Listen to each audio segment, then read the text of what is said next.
practiquen los mandamientos. Resucitará todo el que habilitado por el Espíritu del Mesías practique los mandamientos. Resucitará todo el que habilitado por el Espíritu del Mesías practique los mandamientos. Resucitará todo el que habilitado por el Espíritu del Mesías practique los mandamientos. Feliz y macario día de victoria tengan todos ustedes en Yeshua HaMashiach nuestro Señor. Bienvenidos a esta convocatoria semanal que el Padre ha diseñado desde un principio para tener comunión íntima con ustedes y nosotros, sus hijos de pacto. Que hoy sea un día espléndido en el Señor para adorarle, para obedecerle y para servirle, porque hemos decidido hacer su voluntad y cumplir sus mandamientos. Por eso decimos, Padre bueno y eterno, grande y poderoso, tú eres el único Dios, el que existe y que ha creado todo cuanto hay y que vemos, Padre Santo. Tú eres el Dios invencible, el Dios majestuoso, el Dios lleno de misericordia y bondad, que ha tenido en cuenta tener un día en especial para tener comunión con cada uno de los que te buscan en espíritu y en verdad. Por eso te decimos, Padre Santo, que te amamos, que conocemos tu corazón, que es noble, que es justo y que está lleno de bondad. Por eso en este día estamos llenos de gozo alrededor de tu palabra, esperando de ti, Padre bueno, corrección, direccionamiento, guiatura y también el aliento que solo procede de ti, que nos ayuda a seguir adelante para ser siempre mejores conforme a tu palabra que dice: sean santos como tú eres santo, sean perfectos como tú, Jehová Dios, eres perfecto. Día de gozo y júbilo para cada uno de nosotros, y por eso en esta convocatoria especial del día de hoy decimos: el Shabbat es nuestra delicia. El Shabbat es nuestra delicia. ¡Feliz Shabbat Shalom! ¡Feliz Shabbat Shalom! Queda aperturado este Shabbat Shalom. Amén, amén y amén. Amén, amén y amén. Preciosos Reyes Santos, estamos en el segundo Shabbat del mes bíblico número 8 y vamos a dar inicio a la primera lectura, que está tomada de Segunda de Macabeos, capítulo 7, versos 1 y 2 y del 9 al 14. También fueron detenidos 7 hermanos con su madre, y el rey quiso obligarlos, haciéndoles azotar con correas de cuero, a comer carne de cerdo prohibida por la ley. Uno de ellos tomó la palabra en nombre de todos y dijo: ¿qué exiges y qué quieres saber de nosotros? Estamos dispuestos a morir antes que desobedecer la ley de nuestros padres. En el momento de dar su último suspiro, dijo: no eres más que un criminal, nos quitas la vida presente, pero el Rey del universo no resucitará a una vida eterna, a nosotros que morimos por fidelidad a sus leyes. Después de torturaron al tercero. Cuando el verdugo se lo pidió, presentó inmediatamente la lengua y extendió sin vacilar sus manos. Tuvo la valentía de declarar: del cielo he recibido estas manos, pero las sacrifico por sus leyes y de él espero que me las devuelva. Hasta el mismo rey y su corte quedaron asombrados de la valentía de ese joven, que no tomaba en cuenta para nada su sufrimiento. Cuando murió, sometieron al cuarto a los mismos suplicios.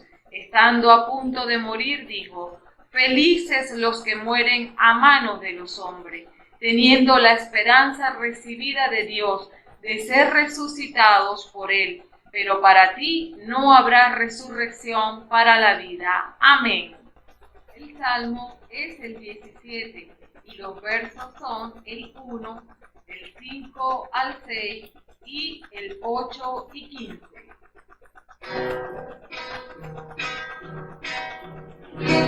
Al despertar me saciaré de tu semblante, Señor. Al despertar me saciaré de tu semblante, Señor. Escucha mi grito, Señor, atiende a mis clamores, presta atención a mi plegaria, pues no hay engaño en mis labios. Al despertar me saciaré de tu semblante, Señor. Al despertar me saciaré de tu semblante, Señor. Afirma mis pasos en tus caminos, para que no tropiecen mis pies. A ti te llamo, oh Dios, esperando tu respuesta. Inclina a mí tu oído y escucha mi ruego. Al despertar me saciaré de tu semblante, Señor. Al despertar me saciaré de tu semblante, Señor. Guárdame como a la niña de tus ojos, escóndeme a la sombra de tus alas, y yo, como justo, contemplaré tu rostro, y al despertar me saciaré de tu semblante. Amén. Al despertar me saciaré de tu semblante, Señor. Al despertar me saciaré de tu semblante, Señor. Al despertar me saciaré de tu semblante, Señor. La segunda lectura está tomada de la carta del apóstol Pablo en segunda de Tesalonicenses, capítulo 2, verso 16 al capítulo 3, 15. Que los anime el propio Cristo Jesús, nuestro Señor, y Dios nuestro Padre, que nos ha amado dándonos en su misericordia un consuelo eterno y una esperanza feliz. Él les dará el consuelo interior y los hará progresar en todo bien de palabra o de obra.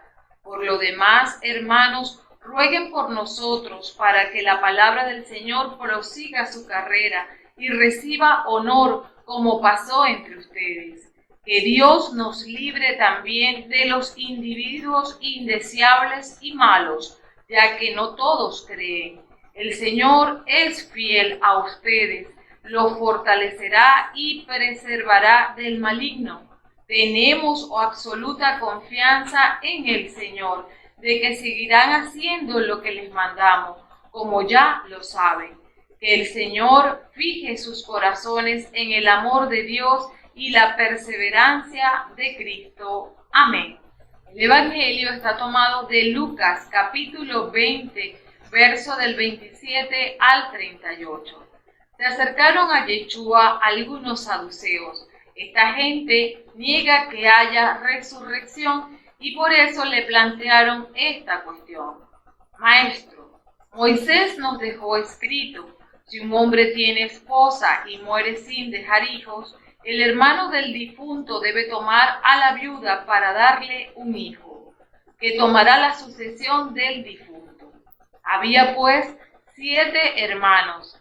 Se casó el primero y murió sin tener hijos. El segundo y el tercero se casaron después con la viuda, y así los 7, pues todos murieron sin dejar hijos. Finalmente murió también la mujer. Si hay resurrección, ¿de cuál de ellos será esposa esta mujer, puesto que los 7 la tuvieron?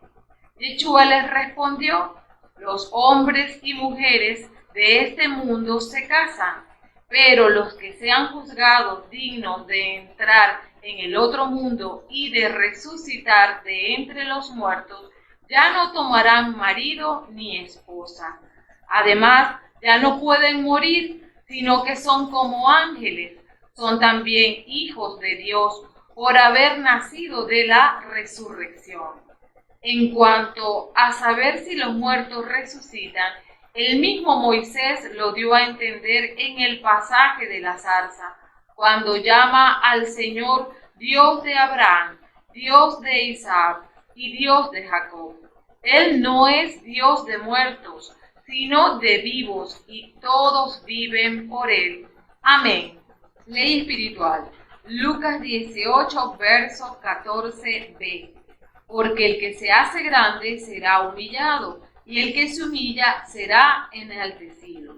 El complemento está en 2 de Macabeos 7:14. Estando a punto de morir, dijo: felices los que mueren a mano de los hombres, teniendo la esperanza recibida de Dios de ser resucitados por Él. Pero para ti no habrá resurrección para la vida. Segunda de Tesalonicenses 3, verso 5. Que el Señor fije sus corazones en el amor de Dios y la perseverancia de Cristo. Salmo 17, verso 15. Y yo, como justo, contemplaré tu rostro, y al despertar me saciaré de tu semblante. La ley y complemento sin referencias de citas bíblicas se lee así: porque el que se hace grande será humillado, y el que se humilla será enaltecido. Felices los que mueren a mano de los hombres, teniendo la esperanza recibida de Dios, de ser resucitados por Él. Pero para ti no habrá resurrección para la vida. Que el Señor fije sus corazones en el amor de Dios y la perseverancia de Cristo. Y yo, como justo, contemplaré tu rostro, y al despertar me saciaré de tu semblante. El título de esta hermenéutica es el siguiente: resucitará todo el que, habilitado por el Espíritu del Mesías, practique los mandamientos. Amén. En la introducción tenemos que la buena nueva que nos comunicó Yeshua HaMashiach concretamente contiene la promesa de la vida eterna. Nos anima la certeza de que Jehová es veraz. Su palabra de vida ha sido probada y comprobada a través de los siglos, resultando en la verdad absoluta, puesto que es el nivel máximo de realidad que no puede ser cambiado. Inicialmente, en Génesis 2:27, se revela que la muerte es consecuencia de la introducción del pecado en el mundo, pero el árbol del conocimiento, de la ciencia, del bien y del mal, no comerás, porque el día en que él comas, ciertamente morirás. Posteriormente, a Abraham se le dio la promesa de la herencia perpetua en Génesis 17, del 4 al 8. Esta es mi alianza que voy a pactar contigo. Tú serás el padre de una multitud de naciones. No te llamarás más Abraham, sino Abraham, pues te tengo destinado a ser padre de una multitud de naciones. Yo te haré crecer sin límites. De ti saldrán naciones y reyes, de generación en generación. Pacto mi alianza contigo y con tu descendencia después de ti. Esta es una alianza eterna. Yo seré tu Dios y después de ti, de tu descendencia. Yo te daré a ti y después de ti, a tu posteridad, la tierra en que vives como peregrino, es decir, toda la tierra de Canaán en posesión perpetua, y seré el Dios de los tuyos. He de destacar que el verso narrado habla de la predestinación de Abraham como padre de multitud de naciones. Ahora bien, ¿será que algo de eso se cumplió durante la vida terrena del patriarca? No. Él también murió como peregrino en tierra extraña.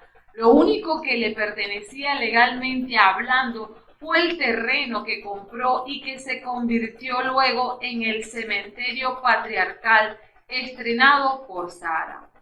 ¿Acaso la promesa de predestinación de Jehová le quedó grande al Omnipotente que no pudo cumplirla? La respuesta está en el mismo fragmento que leímos hace un instante, en el verso 7. Este pacto constituye una alianza eterna que incluye a Abraham, a su descendencia y a la tenencia de la tierra prometida por siempre. La tradición oral de la Torá existe desde que Jehová le comunicó a Adán el primer mandamiento, y vemos que estos fueron transmitidos como códigos eternos que eran repetidos hasta que fuesen memorizados por todos, muy especialmente los primogénitos de cada familia, quienes se constituían en Cohen. Por otra parte, la misericordia de Jehová proveyó del sacerdocio eterno conocido como el orden de Melquisedec. Continuando con el contexto introductorio de hoy, la primera referencia bíblica en cuanto a la resurrección de los muertos por ley hermenéutica debe estar presente en el primer libro escrito de todo el compendio del canon sagrado. Y efectivamente, vayamos a Job 19, versos del 23 al 29. Ojalá que mis palabras se escribieran y se grabaran en el bronce, y con un punzón de hierro o estilete para siempre en la piedra se esculpieran. Bien sé yo que mi defensor vive, y que él hablará el último de pie sobre la tierra. Yo me pondré de pie dentro de mi piel, y en mi propia carne veré a Dios. Yo lo contemplaré, yo mismo. Él es a quien veré y no a otro. Mi corazón desfallece esperándolo. Ustedes que tratan de condenarme y buscan pretexto contra mí, teman que la espada los hiera a ustedes mismos, cuando la cólera de Dios castigue las culpas, y sabrán entonces que hay al fin justicia. Abraham, Isaac, Jacob, José y demás príncipes de Israel fueron instruidos por la tradición oral, por el orden del Melquisedec, en lo referente a la resurrección de los muertos. Por ello, vemos que hacen insistencia en demandar el ser enterrados en la tierra prometida, en herencia, ya que ningún pacto suscrito directamente con Jehová caduca, ya que Él vive eternamente, y en la regeneración de la vida se consuma toda. En Génesis, capítulo 50, versos 12 al 14 y 25, los hijos de Jacob cumplieron a su respecto todo lo que él les había ordenado. Lo trasladaron al país de Canaán y lo sepultaron en la cueva que hay en el campo de Macpelat, frente a Mambré, campo que Abraham había comprado a Efrón elitita como su propiedad para sepultura. Después de sepultar a su padre, José volvió a Egipto con sus hermanos y con todos los que lo habían ido a acompañar en el funeral de su padre. Y José hizo jurar a los hijos de Israel, pidiéndoles este favor: cuando Dios los visite, lleven mis huesos de aquí junto con ustedes. Por lo tanto, Abraham, Isaac, Jacob y todos los patriarcas murieron con la certeza de que en la resurrección de los muertos tendrían un lugar de gobernanza en medio de las naciones de la tierra. Para ellos los padecimientos de la vida presente eran nada al contemplar las extraordinarias promesas de Jehová. De igual forma, llegaron algunos de ellos a cometer los pecados más atroces por causa de quitar la mirada de las promesas para enfocarse en su carnalidad. Yeshua HaMashiach lo expresó claramente en medio de los eventos de la muerte y resurrección de Lázaro, en Juan 11, 23 al 27. Yeshua le dijo: tu hermano resucitará. Marta respondió: ya sé que será resucitado en la resurrección de los muertos en el último día. Le dijo Yeshua: yo soy la resurrección y la vida. El que cree en mí, aunque muera, vivirá. El que vive, el que cree en mí, no morirá para siempre.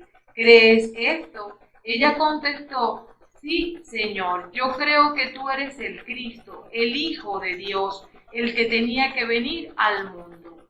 Yeshua afirma lo que ya contempla la ley y los profetas. Hay promesa firme de vida eterna después de esta, para quienes viven humildemente para cumplir la voluntad del Creador, Jehová Padre Eterno.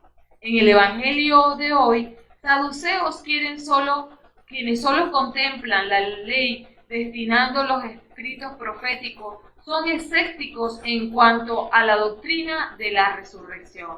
Y basados en la ley del liberato, del deber del cuñado, descrito en Deuteronomio 25, versos 5 y 6, le plantean a Yeshua HaMashiach un caso hipotético, totalmente malicioso, y que no tiene respuesta satisfactoria, ya que bajo su perspectiva, lo que aprueba la ley mosaica para la presente vida sería fácilmente tipificado como adulterio contra el primer esposo cometido por la esposa y los hermanos de éste en la vida futura, por cuanto ya todos viven nuevamente para enfrentar juicio de muerte, una real paradoja.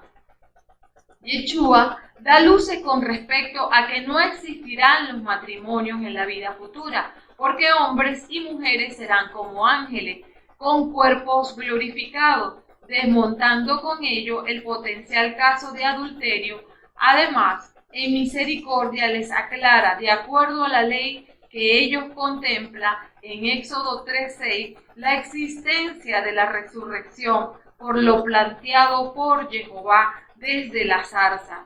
Yo soy el Dios de sus padres, los portadores del pacto eterno, Abraham, Isaac y Jacob.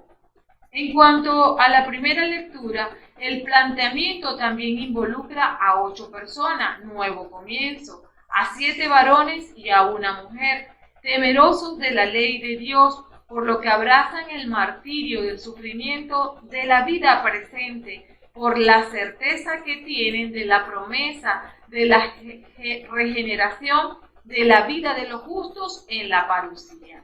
En la segunda lectura, el apóstol Pablo nos habla del consuelo eterno que representa la resurrección de los justos, por lo que les anima a que perseveren en vivir y proclamar la buena nueva, aún en medio de las más terribles persecuciones.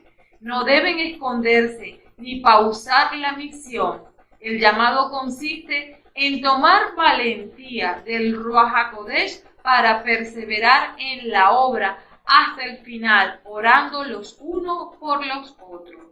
En cuanto al Salmo, se nos invita a vivir en adoración en medio de las pruebas, sabiendo que Jehová es quien nos salva de los ataques del enemigo, mientras nos aguarda la materialización de la justicia final, cuando resucitemos para estar contemplando el rostro del amado triunfante Yeshua Cohen Godol. Amén.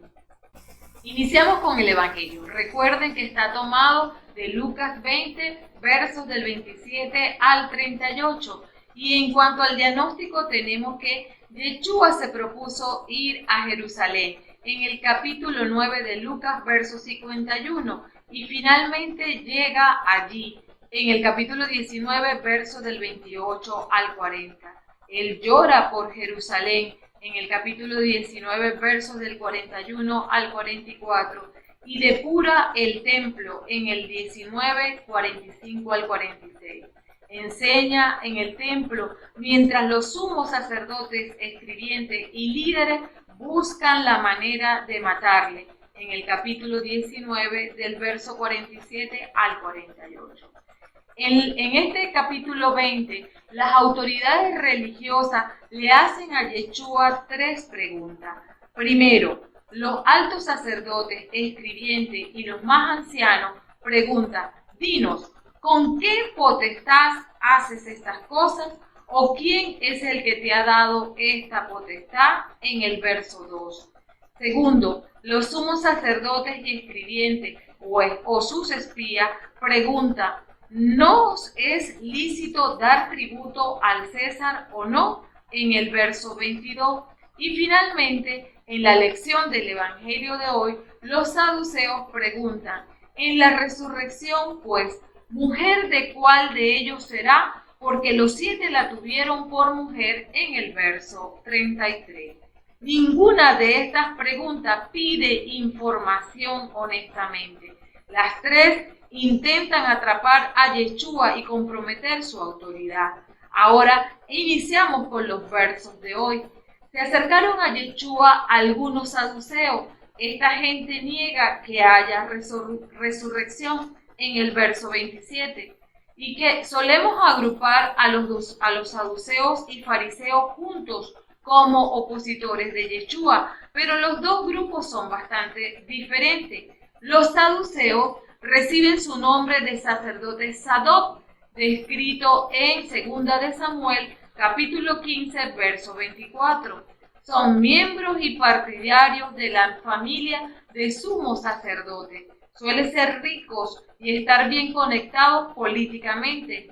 Aceptan solamente la Torá como escritura autoritaria, asignando un puesto más bajo a las escrituras de los profetas y negándose a la tradición oral por completo. Niegan la idea de la resurrección porque no se encuentra en la Torá.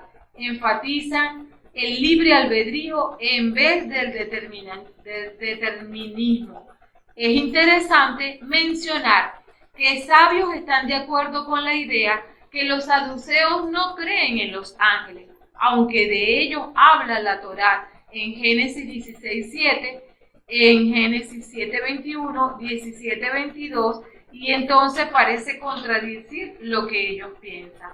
Los fariseos son más religiosos y menos políticos. Aceptan la autoridad de ambos, de la Torá y de los profetas, y dependen mucho en la tradición oral para comprender las escrituras. Creen en la resurrección, un concepto poco desarrollado en el Antiguo Testamento y percibido implícitamente en la Torá, como argumenta Yeshua hoy. En la primera parte del Antiguo Testamento, la gente suponía la continuidad viviendo a través de sus hijos. Por ejemplo, la promesa de Dios a Jacob que su semilla sería como el polvo de la tierra, en Génesis 21:14. Al pasar el tiempo, la gente judía desarrolló una creencia en la resurrección, en parte porque creían que Dios defendería a los hombres y mujeres buenos que murieron sin poder disfrutar los frutos de su bondad. La palabra resurrección no aparece en el Antiguo Testamento, pero los principios del concepto se encuentran en Job 19:26, en el Salmo 16:10, 49:15, en Isaías 25:8, en el 26 del 16 al 19, en Daniel 12:2 y en Oseas 13:14, además de Ezequiel 37, que nos habla de huesos secos que vuelven a vivir, pero la imagen es la del pueblo judío como uno en vez de individuo. La idea de la resurrección se desarrolla más explícitamente en 2 de Macabeo capítulo 7, que se corresponde con la primera lectura del día de hoy. También debemos anotar la diferencia entre los dos conceptos, el de la resurrección, que Dios levanta a una persona de la muerte después de un tiempo, y la inmortalidad, que la vida continúa después de la muerte sin interrupción al tiempo. Mientras que cristianos de hoy a menudo confunden estas dos ideas, la idea de la resurrección está centrada a la acción de Dios. La inmortalidad encuentra su definición más completa en filosofía griega, aunque haya mención de ella en las Escrituras, incluyendo el verso 38 de esta lección del Evangelio. Ahora, en el verso 33, si hay resurrección, ¿de cuál de ellos será esposa esta mujer? Puesto que los 7 la tuvieron. La ley del matrimonio, el del levirato, descrita en Deuteronomio 25, del 5 al 6, requiere que un hombre cuyo hermano muere sin hijos se case con la viuda de su hermano, para que la mujer pueda tener hijos. Al primer nacido de esa unión se le debe poner el nombre del difunto para que su linaje continúe. Esta ley también beneficia a la viuda, cuyas circunstancias serían considerablemente disminuidas sin un esposo. Los saduceos llaman a Yeshua maestro, pero solo para someterlo a una prueba que consideran infalible desde cualquier razonamiento lógico en la Torá, preguntando algo diseñado para confundirle en vez de informar, intentando que avergonzar a Yeshua, menospreciando y ridiculizando su autoridad como maestro, y para ganar el demostrar que no puede haber resurrección. Invitan a Yeshua a entrar en el territorio donde no puede ganar entre los saduceos, que no creen en la resurrección, y los fariseos que sí creen en ella, un lugar donde está destinado a enajenar a la mitad de su público. Si él dice que los 7 hermanos serán los esposos de la mujer, perderá a todos los que lo consideran un erudito en escritura sagrada. La gente se puede imaginar a un hombre con 7 esposas, pero no a una mujer con 7 esposos. En el verso 34 y 35 y 36, Yeshua les respondió: los hombres y mujeres de este mundo se casan, pero los que se han juzgado dignos de entrar en el otro mundo y de resucitar entre los muertos, ya no toman marido ni esposa. Además, ya no pueden morir, sino que son como ángeles. Son también hijos de Dios por haber nacido de la resurrección. Este mundo, el otro mundo, en los versos 34 y 35, Yeshua nos llama la atención al hecho de que la pregunta hecha por los saduceos considera la resurrección como una extensión de la vida, tal como la conocemos. Después describe la falta de continuidad tan dispar entre la vida terrenal, la de este mundo, y la vida de la resurrección, la del otro mundo.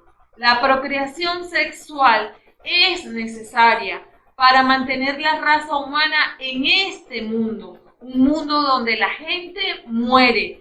No es necesaria en el otro mundo, donde la gente es como ángeles. Ya no está a disposición la muerte. Es natural que hagamos preguntas sobre la vida de la resurrección, pero no debemos esperar comprenderla completamente mientras estamos viviendo en este mundo. El libro de Apocalipsis, por ejemplo, usa lenguaje familiar, puertas de perlas y calles de oro, para ayudarnos a imaginar algo completamente alejado de nuestra experiencia. Tal lenguaje sirve solo de metáfora para ayudarnos a apreciar las maravillas de un reino que todavía no podemos comprender por completo. Intentar explicar la resurrección a una persona metida en lo terrenal es un poco como intentar explicar el color rojo a una persona que nació ciega y que nunca ha visto colores. En sus comentarios a los saduceos, Yeshua no incorpora otras necesidades como la del sexo o la compañía humana, las cuales se encuentran en el matrimonio en esta vida. Se supone que las barreras que separan a una persona de otra se evaporan en ese ambiente sin pecado y las necesidades de intimidad se cumplirán en las distintas relaciones de una persona. La primera siendo con Jehová Dios. Otra vez estamos hablando de cosas fuera de nuestra comprensión y apreciación. Francamente, a la mayoría de las personas pensar de una vida sin matrimonio y sin sexo no les atrae. Ganar una relación de cara a cara con Dios no parece compensar la pérdida del matrimonio y sexo. Debemos esperar, sin embargo, que la vida en la resurrección estará llena de alegría que ahora no podemos comprender, tal como un niño pequeño no puede comprender los placeres de la cama del matrimonio. Lo que puede disgustar a los 6 años puede parecer muy bueno a la edad de 26. Así, no tenemos la capacidad de comprender la alegría de aquel siglo, pero debemos esperar que sea muy diferente y que la disfrutaremos aún más que la alegría que vivimos en este mundo. Se disfrutará más de lo que nuestra experiencia en este mundo nos permite imaginar.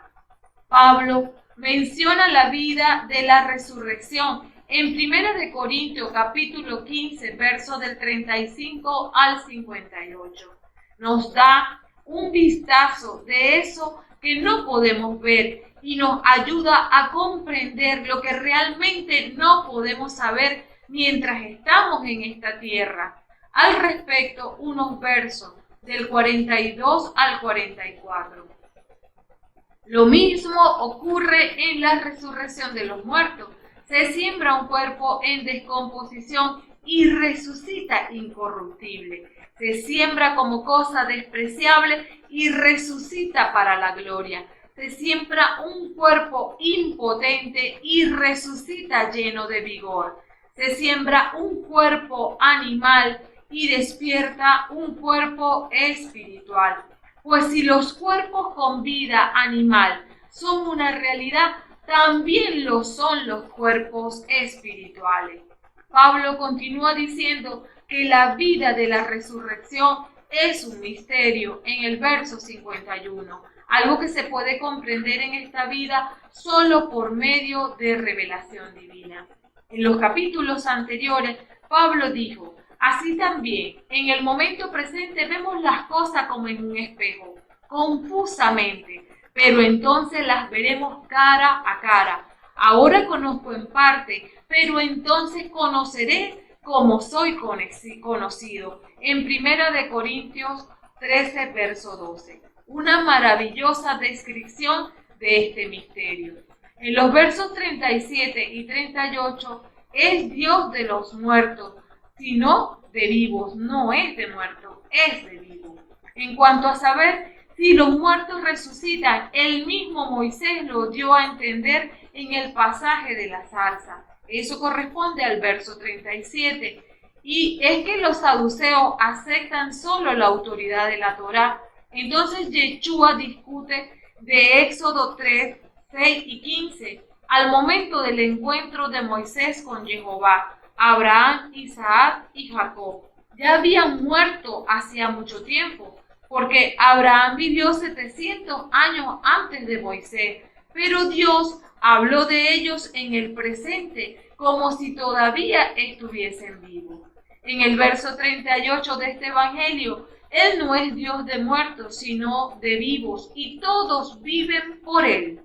La relación con el convenio con la cual Dios bendice a estos patriarcas continúa rigiendo eternamente.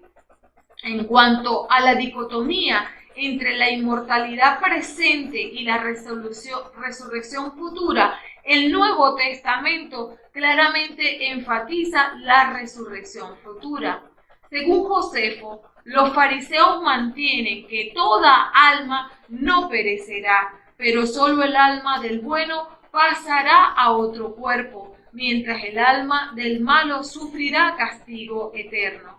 Sus almas permanecen limpias y obedientes y obtienen un lugar sagrado en el seno de Abraham, desde el cual al paso del tiempo volverán a habitar en un cuerpo. Eso está citado de Springer 1302. Claramente, la creencia de la inmortalidad tiene un lugar en el pensamiento del creyente, de acuerdo con la Escritura Sagrada, y que la distinción entre la inmortalidad de la hora y la resurrección futura es algo borrosa. En los versos 39 al 40, Yeshua encuentra el apoyo de los escribas. Intervinieron algunos maestros de la ley y le dijeron: Maestro, has hablado bien, pero en adelante no se atrevieron a hacerle más preguntas.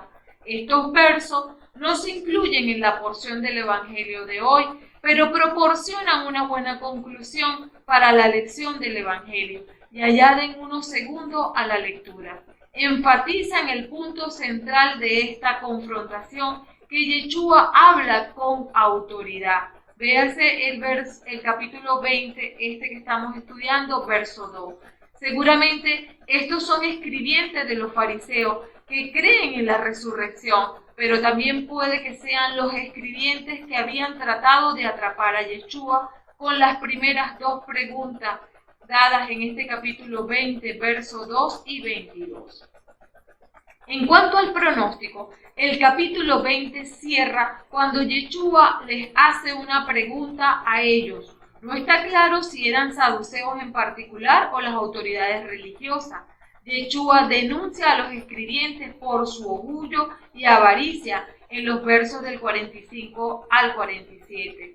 Es interesante notar que fueron los escribientes que alabaron a Yeshua por su respuesta a los saduceos, poco versos antes, y justamente en el verso 39. Lo más probable es que estos escribientes fueran fariseos que se oponían a los saduceos. Alabaron a Yeshua no porque aprobaran lo que él estaba diciendo, sino porque incitaba a sus opositores, los saduceos.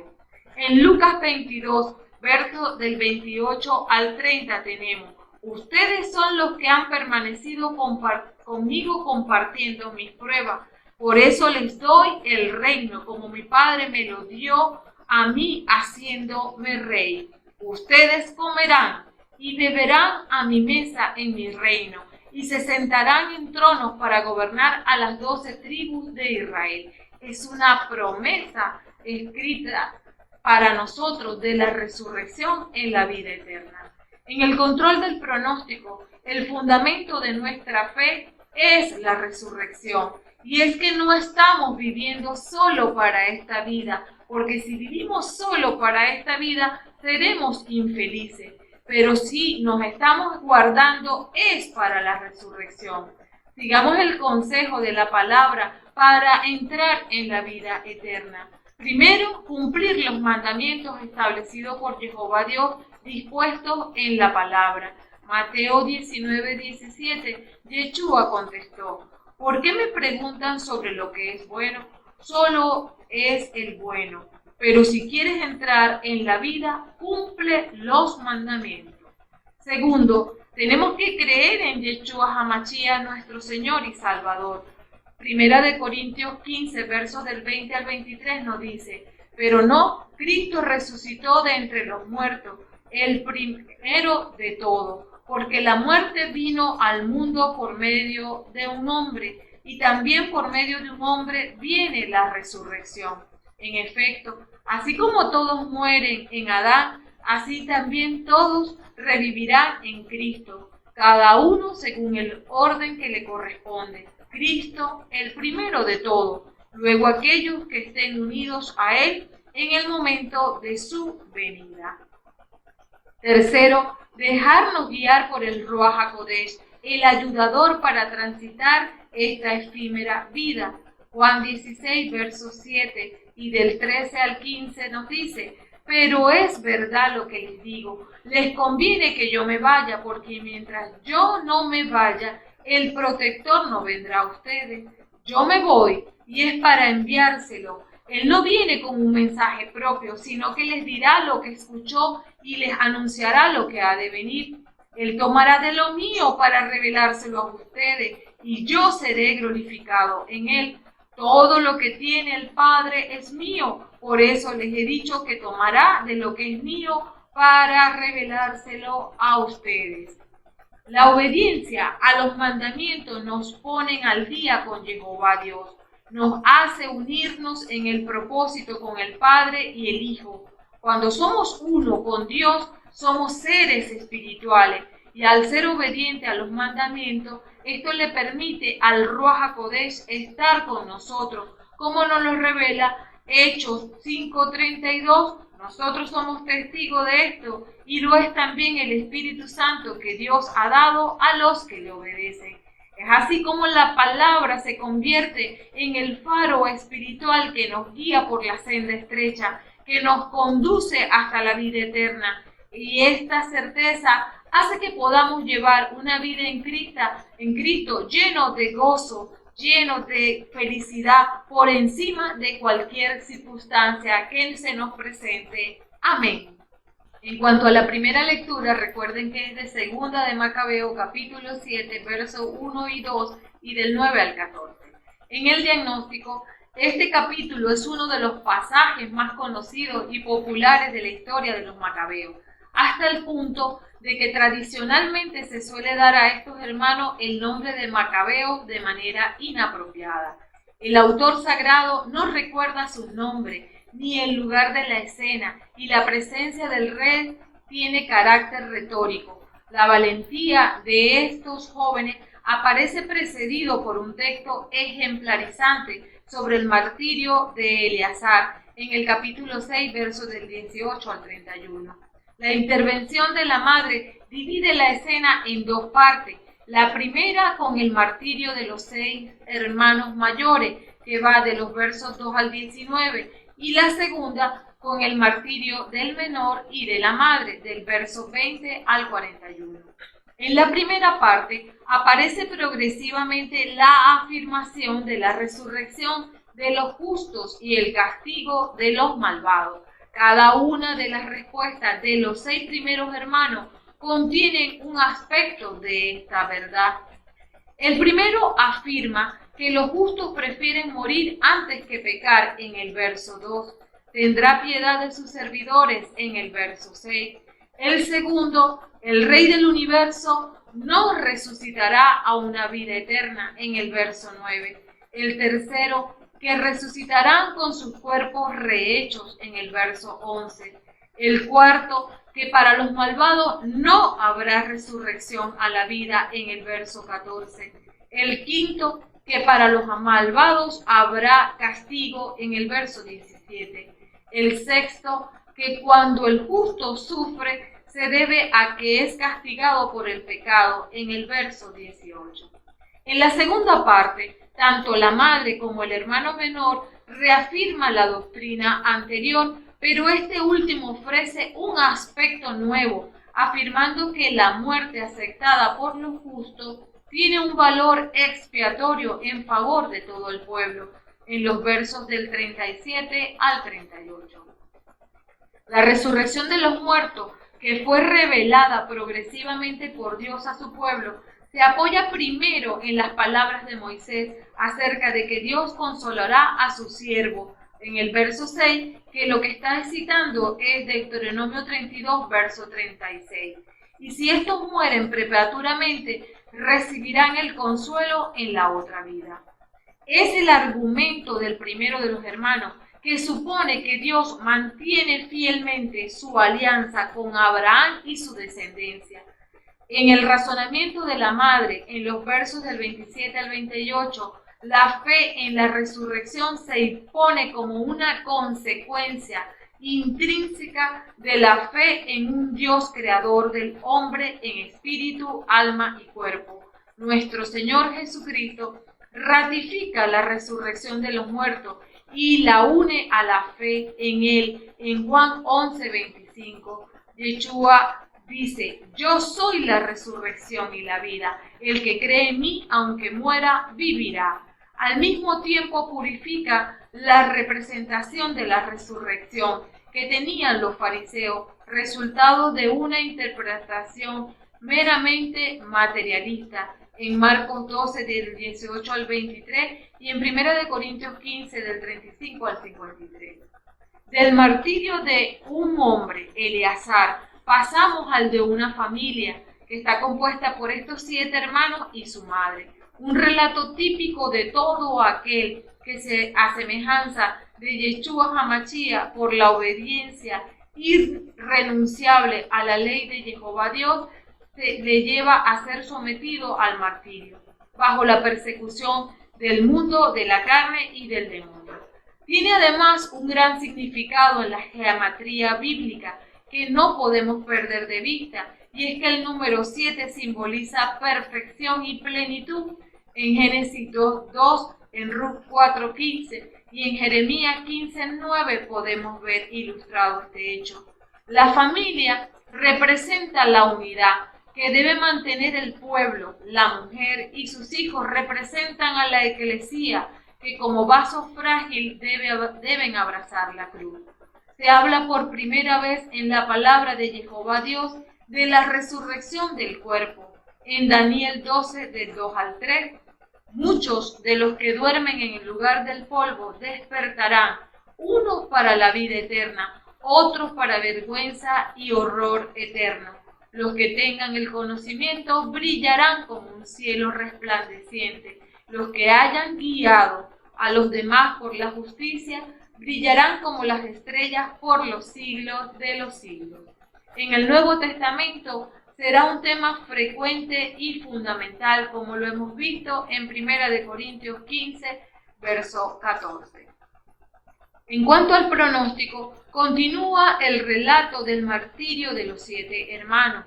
De los versos 15 al 17, al quinto lo torturaron y dijo al rey: aunque eres mortal, tienes autoridad sobre los hombres y haces lo que quieres, pero no creas que nuestra raza está abandonada de Dios. Espera y verás su gran poder y cómo te atormentará a ti y a tu raza. En los versos 18 al 19, el sexto, cuando estaba a punto de morir, dijo: no te hagas ninguna ilusión, porque si hemos atraído sobre nosotros estas desgracias y si nos tocan ahora pruebas poco comunes, es porque pecamos contra nuestro Dios. Pero tú que te atreves a hacerle la guerra a Dios, no creas que quedarás sin castigo. La madre representa a la Eclesía, que es la matriz que provee y asegura el tránsito de los hijos de Dios que están fuera del mundo de la carne y del demonio hacia la vida eterna. En los versos 20 al 23, la madre vio morir a sus 7 hijos en un solo día. Fue realmente admirable y merece ser famosa. Lo soportó todo sin flaquear, basada en la esperanza que ponía en el Señor. Fue animando a cada uno de sus hijos en la lengua de sus padres y llena de los más bellos sentimientos, sostuvo un coraje viril en su ternura de madre que les decía: no sé cómo aparecieron ustedes en mis entrañas, pues no soy yo quien les dio el espíritu y la vida, ni quien ensambló los diferentes miembros que conforman su cuerpo. El Creador del mundo, que conformó al hombre en el comienzo y dispuso las propiedades de cada naturaleza, les dará a ustedes en su misericordia el espíritu y la vida, ya que ahora se menosprecian a sí mismos por amor a sus leyes. En los versos 24 y 25, la oferta del mundo se hace presente, porque el rey le dijo al menor que si dejaba las tradiciones de sus antepasados, lo haría rico y feliz, e incluso le prometió con juramento que lo haría su amigo y que le encomendaría altas funciones.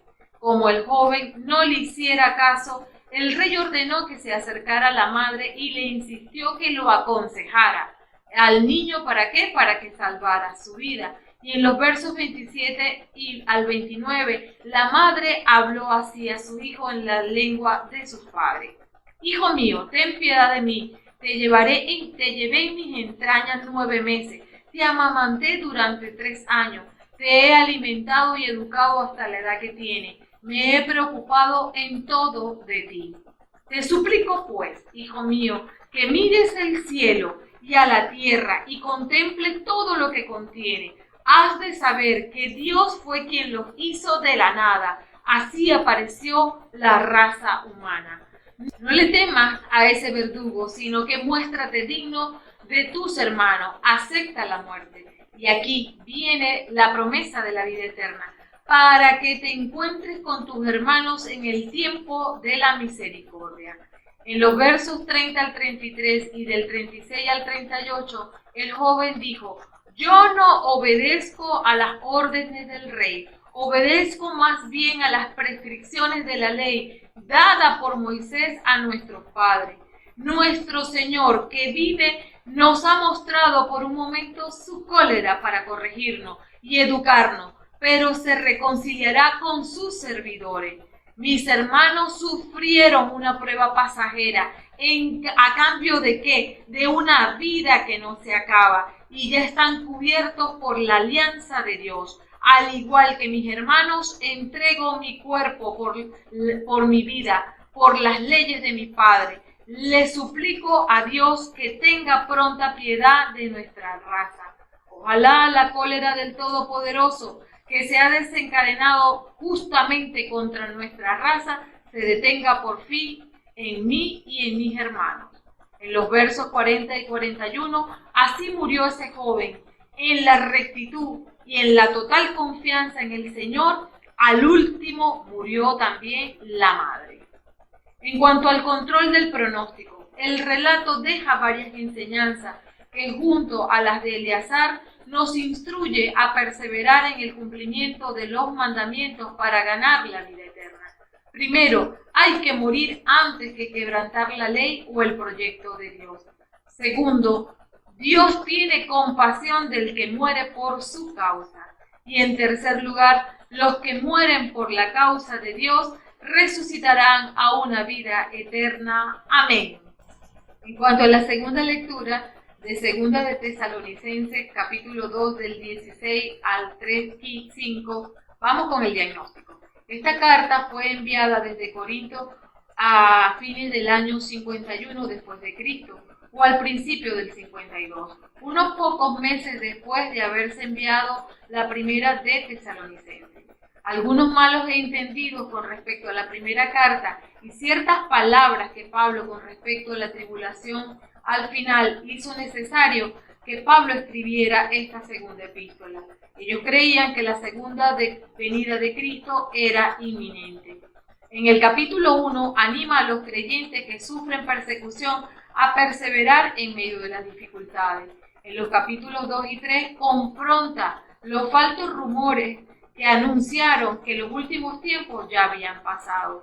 Estos capítulos revelan que deben ocurrir ciertas cosas antes del retorno de Yeshua HaMashiach e insta a confiar firmemente en que Jehová cumplirá su plan de redención.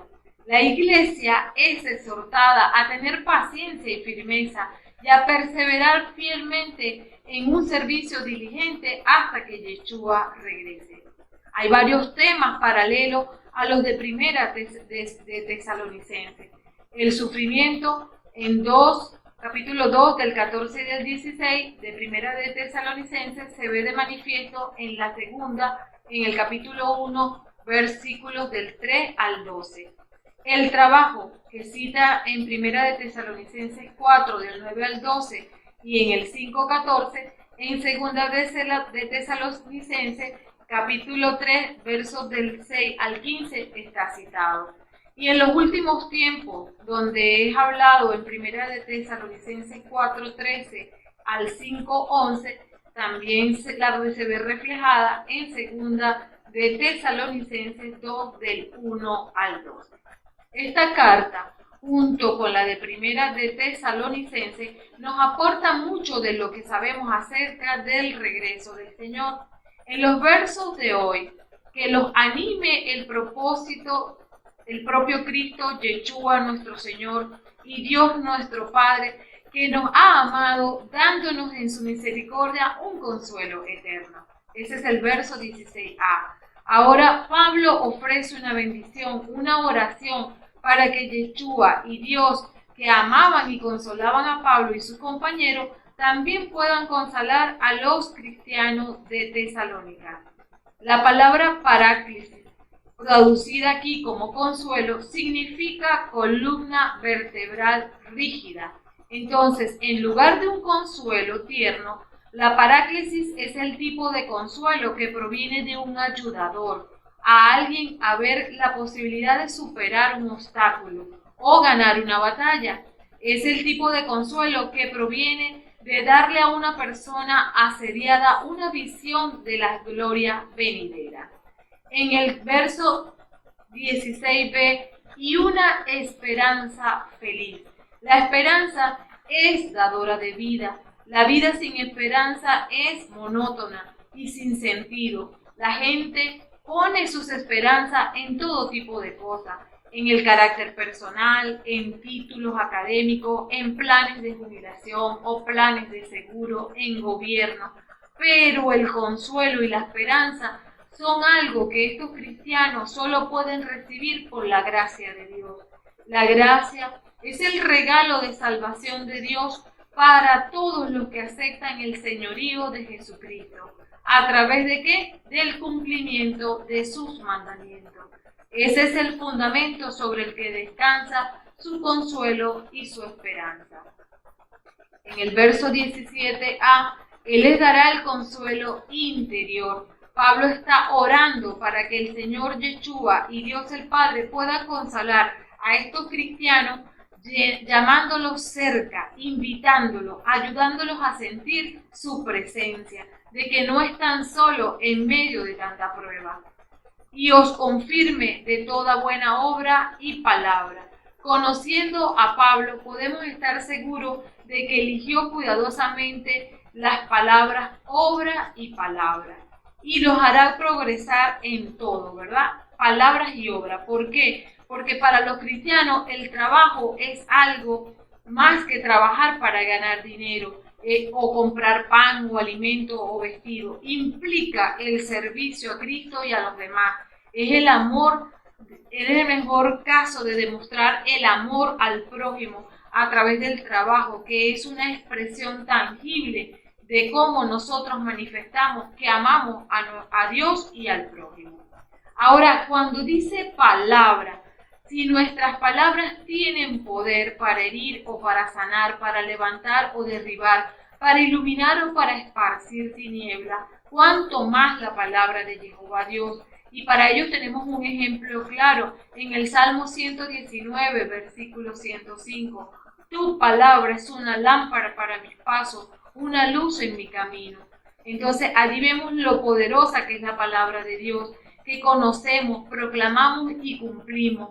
Pablo ora para que Dios ayude a hablar buenas palabras, palabras de fe, palabras de sanidad, palabras que levanten, palabras que iluminen, de manera que en medio de la prueba miren el futuro provisor que tienen en Yeshua HaMashiach.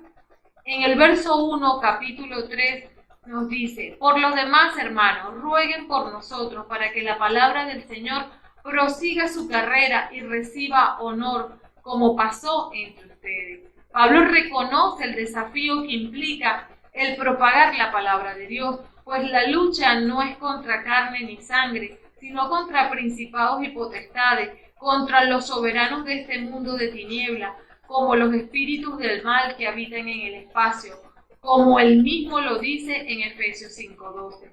Pero Pablo también reconoce el poder de la oración, por eso pide: oren por ellos que propagan el evangelio. Asimismo lo dijo Yeshua en Mateo 21:22. Todo lo que pidan en la oración con fe lo alcanzará.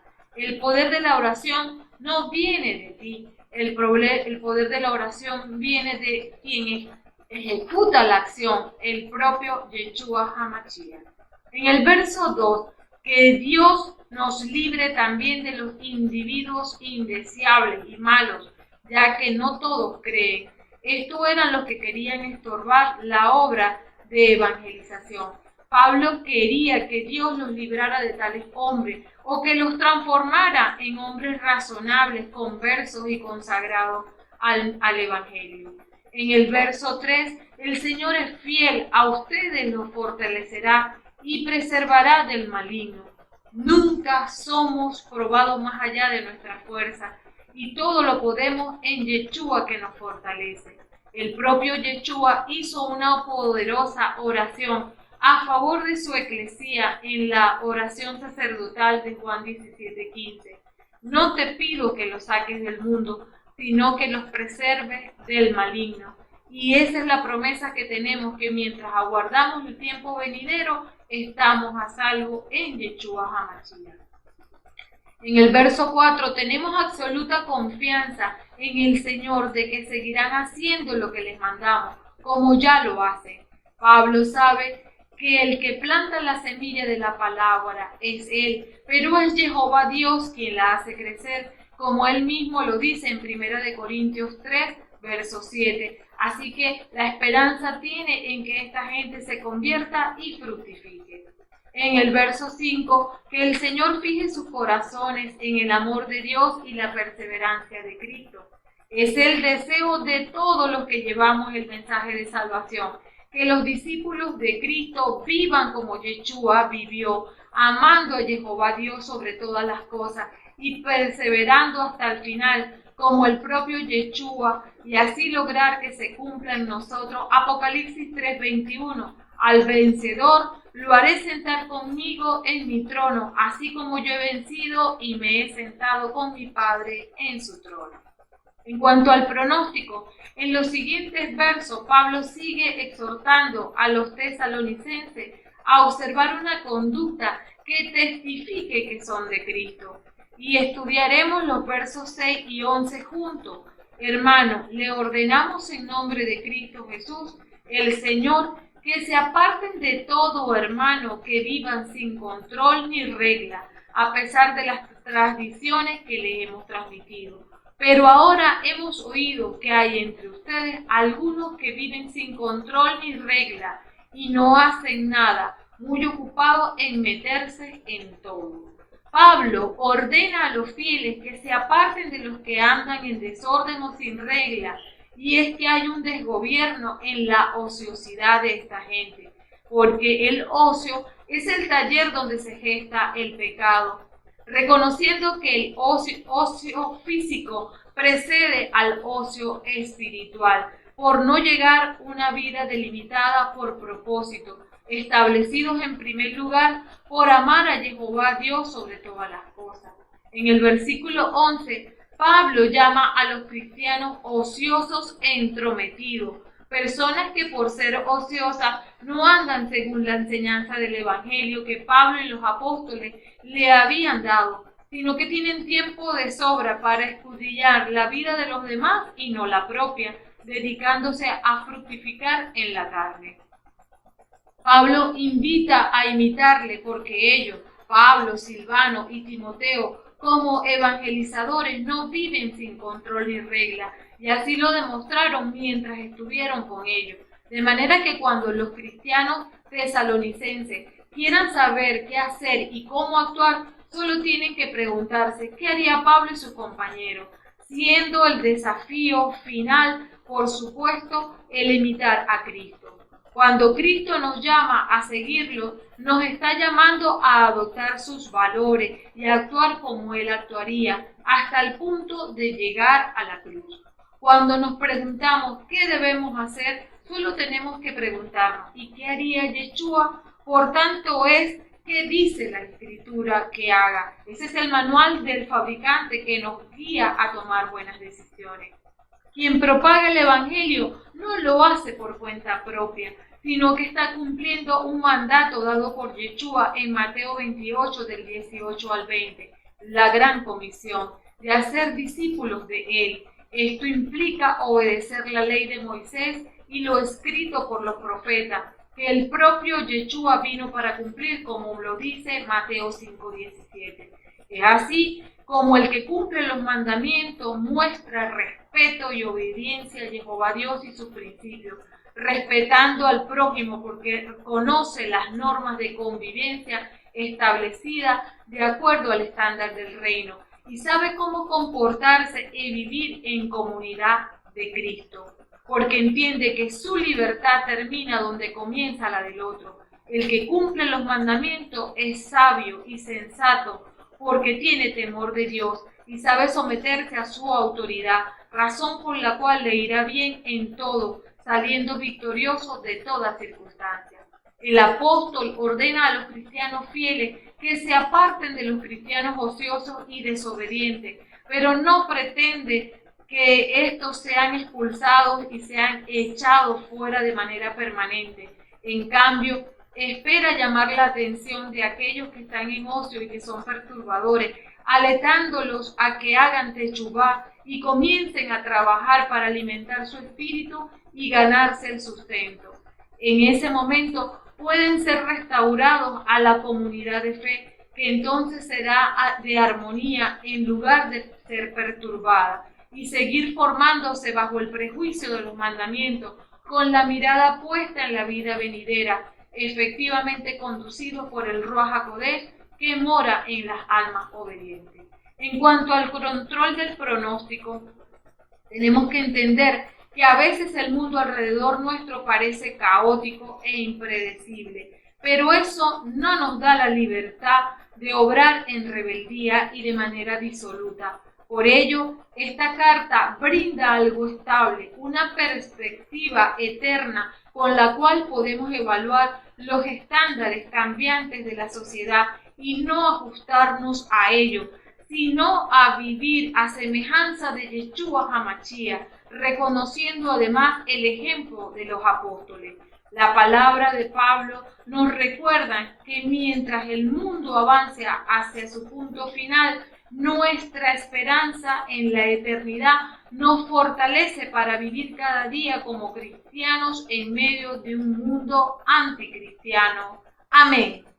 En cuanto al Salmo 17, versos 1, 5 al 6, 8 y 15, tenemos que el título de este salmo es Oración a David. Este salmo es notable por su confianza en Jehová Dios y su falta de confianza en sí mismo y su gloriosa esperanza celestial. Como antecedente, debemos señalar que David estaba sufriendo la persecución sin causa. Interesante que en lugar de enfrentar a su contrario, trajo el asunto en oración a Jehová Dios. Aquí ya encontramos una hermosa lección para nosotros. En el Salmo 17 encontramos a David pronunciando 3 frases importantes. Primero, Dios atiende mi clamor. Segundo, Dios afirma mis pasos en tu camino. Tercero, Dios guárdame como a la niña de tus ojos. Estaba diciendo David que no tenía pecado, lejos de ser una declaración soberbia de pureza. La afirmación de David brotaba de haber entendido su relación personal con Dios. Su relación con Jehová incluye una íntima amistad y continuos arrepentimiento y perdón. El verso 1, escucha mi grito, Señor, atiende a mis clamores, presta atención a mi plegaria, pues no hay engaño en mis labios. En vez de trabarse en una discusión con su contrario, David está orando a Jehová, le pide que oiga su causa, que es justa. David estaba siendo perseguido sin causa. Con vehemencia pide a Dios que su oído esté atento a su clamor, porque las palabras que estaba pronunciando salían de labios sin engaño. David confiaba en la justicia de Jehová y esperaba que de él venga su vindicación, es decir, la declaratoria de que todas las acusaciones eran falsas. Esto era conocido por Dios porque había probado el corazón de David, había introducido a David a la oscuridad de la prueba y no había hallado nada incorrecto en lo que David fuera acusado. Por el contrario, había evitado defenderse con su boca ante sus adversarios. Además, David estaba seguro que en obediencia a la palabra de Dios se había guardado totalmente de pagar a sus adversarios con la misma moneda. En el verso 5, afirma mis pasos en tu camino para que no tropiecen mis pies. David sintió que estaba en peligro de caer o resbalar hacia el desastre. Necesitaba que Jehová Dios sostuviera sus pasos para que su pie no resbalase. Muestra la significante humildad de la oración de David. Quiere ser sostenido, pero solamente en los caminos de Dios, incluido la oración no articulada. Señor, si no estoy en tu camino, Jehová Dios, por favor, ponme allí. Quiero estar en tu camino, no en los míos propios. Su afirmación de rectitud, por lo tanto, se basaba en su búsqueda continua del justo juez. En el verso 6, a ti clamo, oh Dios, esperando tu respuesta. Inclina a mí tu oído y escucha mi ruego. La calmada confianza de David en medio de su crisis es alentadora. Aunque sus problemas todavía no desaparecen, aún tenía confianza en que Jehová Dios lo escucharía cuando él lo invocara. David no cede a la tentación de defenderse a sí mismo, sino que ruega a Dios su defensa. En el verso 8, guárdame como a la niña de tus ojos, escóndeme a la sombra de tus alas. Dios nos protege como nosotros protegemos la niña de nuestros ojos. No debemos decir que nos ha faltado la protección de Dios porque tengamos problemas. La protección de Dios tiene propósito mucho más grande que ayudarnos a evitar el sufrimiento. Quiere hacernos mejores siervos suyos.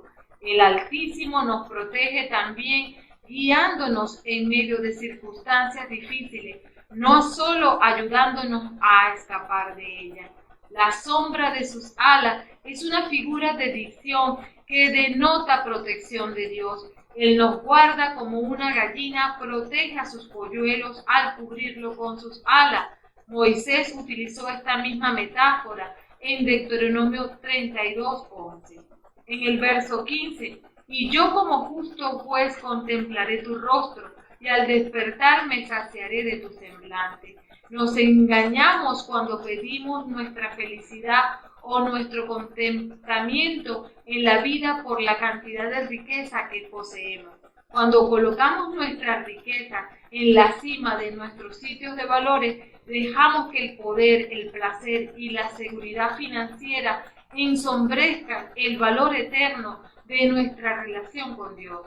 Muchos piensan que serán felices cuando obtengan riqueza, pero luego descubren que éstas en realidad no satisfacen y que el placer es momentáneo. La verdadera felicidad o contentamiento se encuentran en el amor de Jehová Dios y en hacer su voluntad. Descubrirá la verdadera felicidad si coloca su relación con Dios por encima de las riquezas terrenales.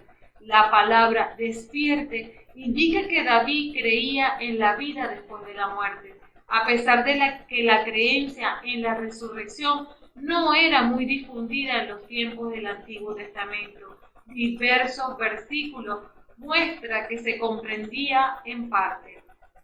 Algunos de ellos en Job 19, 25 al 27, en el Salmo 16, 10, en el Salmo 49, 15, en el Salmo 139 del 17 al 18, en Isaías 26, 19 y Daniel 12, 2 y Daniel 12, 13. Amén. Conclusión. Los mandamientos de la ley de Dios siguen vigentes hoy y hasta el fin de los días, de tal manera que cumplirlo es nuestro deber, porque son ellos los que demuestran si en verdad somos salvos, porque son un mandato de Dios y porque en base a ellos seremos juzgados cuando tengamos que rendir cuenta ante el Señor. Además, porque al hacerlo honramos a Dios y lo agradamos, demostrándole así que en verdad creemos en Él y en el sacrificio de salvación hecho en Yeshua, que nos abrió las puertas a la vida eterna. La palabra de Dios nos señala una dirección, pero el Ruach HaKodesh nos habilita para seguir esa dirección, por lo que hay que tener en cuenta que es imposible cumplir u obedecer la palabra de Jehová en nuestras propias fuerzas. Es solo mediante el poder del Espíritu Santo que fija nuestro corazón en el amor de Dios, forjando en nosotros el carácter de Cristo, porque es el carácter de Cristo el que nos empodera para rechazar la maldad mientras transitamos la vida terrena en persecución de la salvación eterna. Hermoso ejemplo de cómo manejar la persecución sin causa nos dio David en el Salmo, en donde no descendió al nivel de su contrario para enfrentarse a ellos en una lucha sin cuartel, sino que se humilló y encomendó su causa a Jehová, y es Él quien le enalteció con la victoria. En 1 Corintios 15:58 tenemos un claro mensaje. Por eso, queridos hermanos, permanezcan firmes e inconmovibles, progresando constantemente en la obra del Señor, con la certidumbre de que los esfuerzos que realizan por Él no serán vanos. Solo hay victoria en Yeshua HaMashiach. Amén. Y habiendo terminado esta hermenéutica, preciosos hijos amados, vamos a elevar al trono de la gracia una oración a favor de todos los diezmadores y ofrendadores que han hecho posible la extensión del reino del Padre Bueno a través de la propagación de la palabra libre de contaminación que rescata alma. Y decimos: Padre Santo, bueno y fiel, a ti elevamos esta oración a favor de todos los que han contribuido con su finanza a la extensión de tu reino de luz. Sé tu Padre bueno, el que haga cumplir cada una de las promesas establecidas en la palabra de vida a favor de todo el que contribuye a que tu palabra se conozca.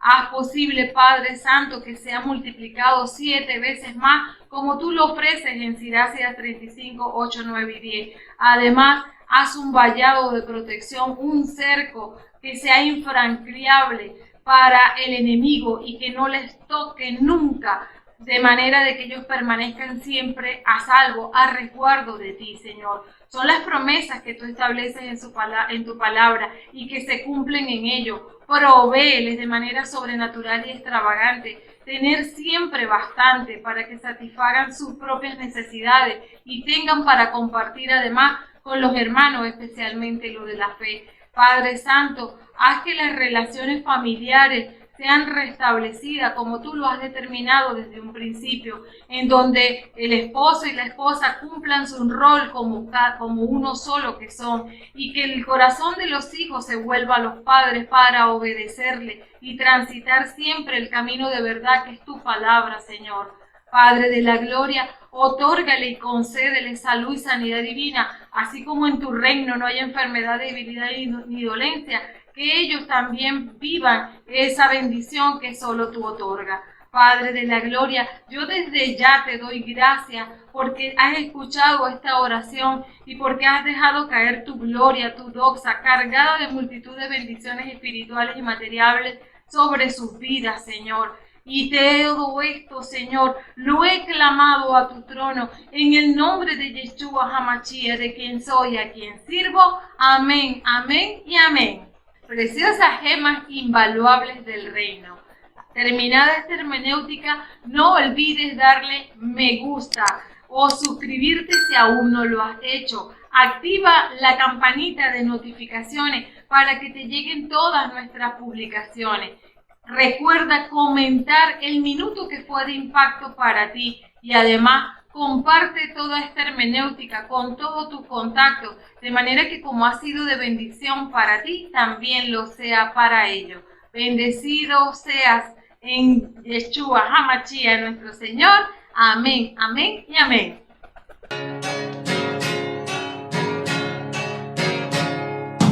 Vamos todos a alabar al Señor con panderos y danzas. Vamos todos a alabar al Señor con panderos y danzas. Si en la tierra se canta, en el cielo se oye. Si en la tierra se canta, en el cielo se oye. Así, así, así se alaba a Dios. Así, así, así. se alaba a Dios, con mucha alegría todos, con mucha alegría todos, con mucha alegría todos, así se alaba a Dios. Vamos todos a alabar al Señor, con panderos y danzas. Vamos todos a alabar al Señor, con panderos y danzas. Si en la tierra se canta, en el cielo se oye. Si en la tierra se canta, en el cielo se oye. Así, así, así se alaba a Dios. Así, así, así se alaba a Dios. Con mucha alegría todos, con mucha alegría todos, con mucha alegría todos, así se alaba a Dios.